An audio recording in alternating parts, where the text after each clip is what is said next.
Perpaduan ditakrifkan sebagai hubungan erat atau bersifat toleransi yang diwujudkan secara sengaja dalam kalangan kaum dan etnik yang berbeza untuk mencapai matlamat bersama secara jujur dan ikhlas. Dalam kata lain, perpaduan adalah proses menyatupadukan seluruh masyarakat untuk membentuk satu identiti dan nilai bersama serta perasaan cinta dan banggakan negara. Malaysia khususnya merupakan salah satu negara berbilang kaum yang dapat hidup dengan harmoni.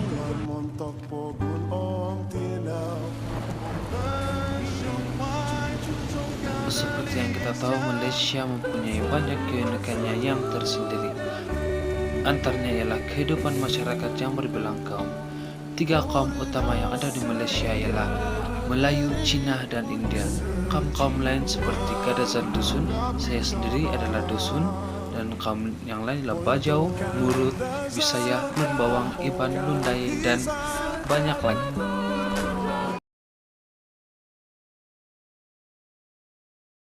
Dalam video ini, saya akan menemubual seorang rakyat Malaysia yang berkaitan dengan maksud perpaduan asas keharmonian.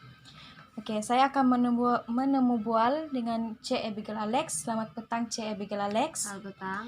Oke, soalan yang pertama, apa pandangan Cik mengenai perpaduan masyarakat di Malaysia? Pada pandangan saya, masyarakat di Malaysia ini harmoni dan mempunyai kesatuan.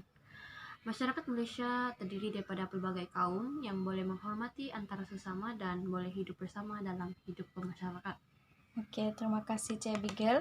Soalan yang kedua, bagaimanakah Cik hidup atau tinggal dalam masyarakat berbilang kaum? Bagi saya, hidup ini harus saling bertoleransi untuk elak sebarang pertelingkahan.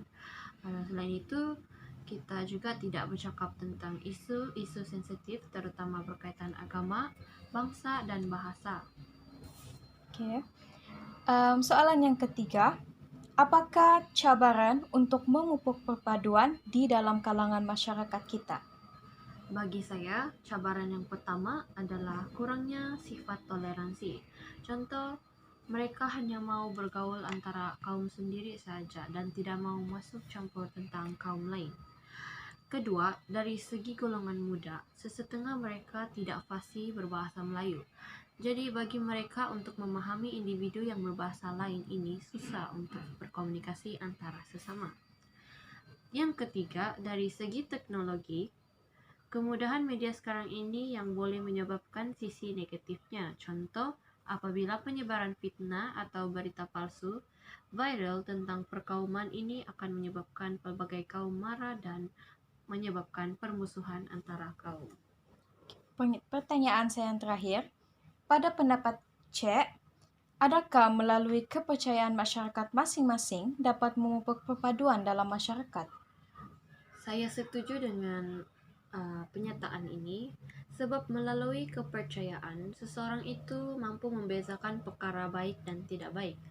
Sebab setiap agama juga telah mengajar penganutnya untuk saling menghormati walaupun berbeza kepercayaan.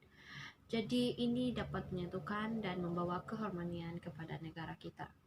Oke, terima kasih atas jawaban Cik Abigail dan terima kasih kerana meluangkan masa untuk menjawab soalan ini. Sama-sama.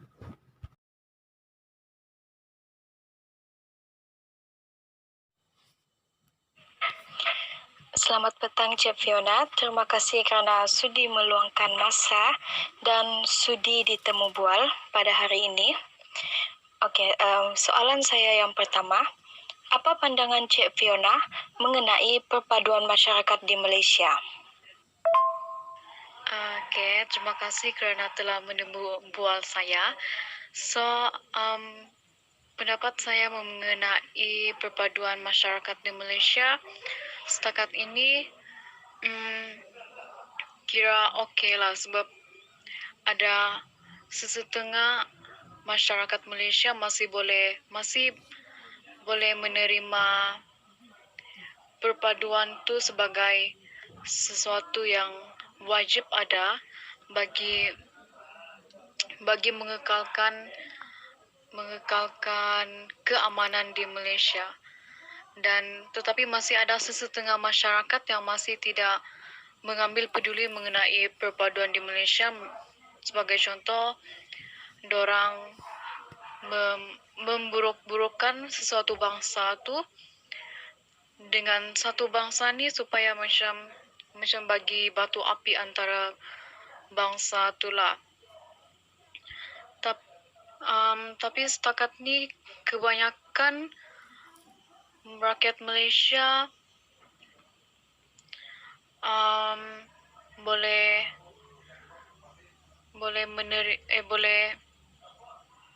apa orang cakap ni itulah boleh ni menganggap perpaduan tu sebagai benda yang wajib di negara kita.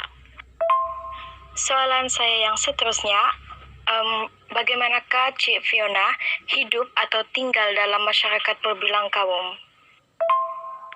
Okay, so cara saya hidup atau tinggal dalam kalangan masyarakat yang berbilang kaum, first thing first, kita kena saling menerima adat kita yang berlainan. Kita tidak boleh macam pandang serong mengenai dorang punya adat. Walaupun adat tu dia tidak satu jalan dengan adat kita. Sebagai contoh macam dari segi makanan macam tu, kita tidak boleh menghina makanan budaya lain. Kita kena menerima. Lepas tu seterusnya kita kena mengenali dorang punya kena mengenali adat kaum yang lain macam tu. Contohnya kita merayakan dorang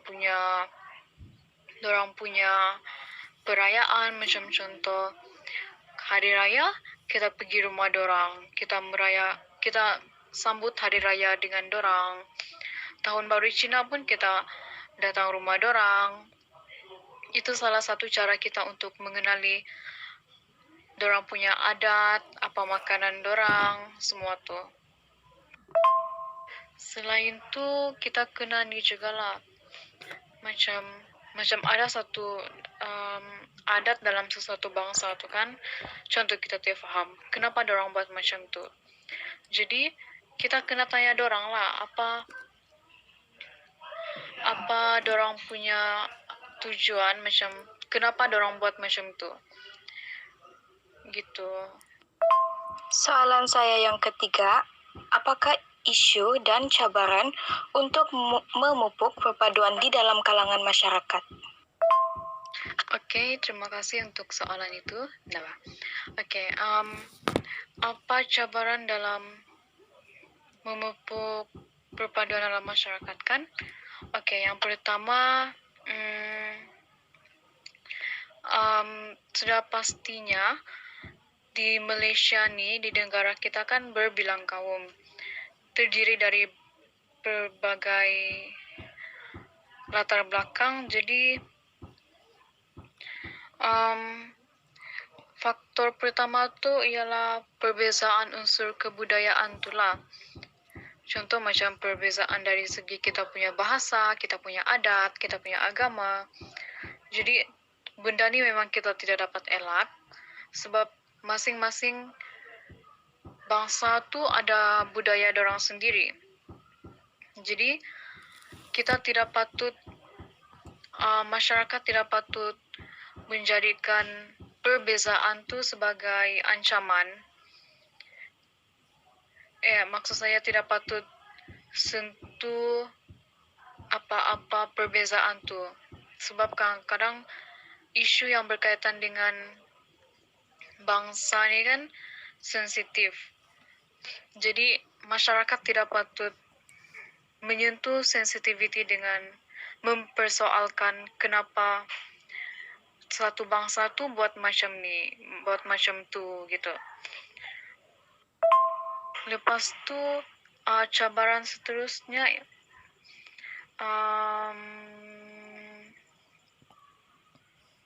di mana wujud jarak sosial sebab kurang interaksi.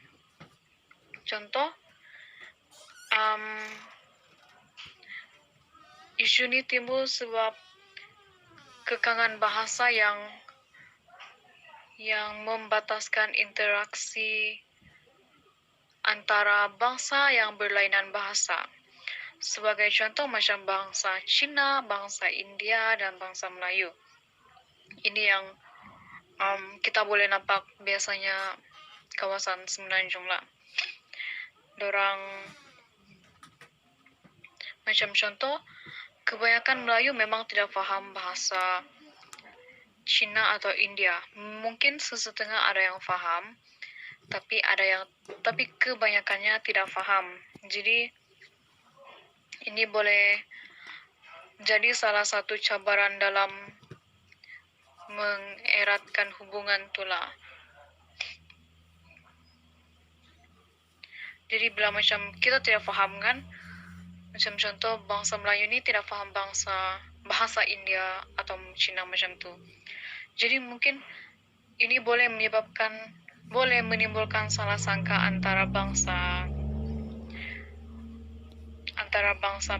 tu. Dengan yang seterusnya, perbezaan tempat tinggal dan pekerjaan yang menyebabkan kurang interaksi antara bangsa lah, antara sesuatu bangsa tu. Macam apa yang kita boleh nampakkan, kadang-kadang kadang-kadang satu perumahan tu kebanyakan semua Melayu, tidak percampuran. Satu tempat ni semua Cina gitu, tidak bercampur-campur. Jadi bila benda ni terjadinya kurang interaksi antara bangsa gitu. Terima kasih atas jawaban untuk soalan ini. Ini adalah soalan saya yang terakhir. Pada pendapat Cik Fiona, adakah melalui kepercayaan masyarakat masing-masing dapat memupuk perpaduan dalam masyarakat? Okay, so pada pendapat saya, iya. Melalui kepercayaan masyarakat masing-masing ni dapat dan mampu memupuk perpaduan dalam masyarakat. Sebab setiap agama, setiap bangsa tu menggalakkan dia punya penganut untuk saling ada sikap toleransi antara satu sama lain. Jadi bila macam kita ada kepercayaan ni, kita dapat bentuk perpaduan dalam kalangan masyarakat kita. Sebab yalah, macam saya cakap tadi, setiap bangsa tu memang ada agama. So, semua agama dapat menitik beratkan toleransi, persaudaraan dan nilai moral yang tinggi dalam kehidupan seharian antara semua orang, tidak kira bangsa, agama dan budaya. Baiklah, terima kasih Cik Fiona kerana telah memberi kerjasama dalam berkongsi maklumat untuk temu bual pada hari ini. Okey, sama-sama. Kesimpulannya, perpaduan dalam kalangan rakyat adalah satu perkara yang penting melalui temu bual yang kami lakukan. Kita dapat tahu pertanyaan rakyat Malaysia tentang perpaduan. Di sini kita juga dapat tahu bahawa negara kita, Malaysia, masih mengamalkan sikap saling hormat menghormati antara kaum untuk mengekalkan perpaduan di negara Malaysia. Dapat beberapa cabaran lagi yang perlu rakyat tempuhi untuk mengekalkan keharmonian yang sudah lama kita amalkan ini. Oleh itu, semua rakyat atau kerajaan perlu bekerjasama memainkan peranan masing-masing untuk mengekalkan silaturahim antara kaum yang ada di Malaysia. Ini akan membantu negara kita membangunkan sesebuah negara ke arah global.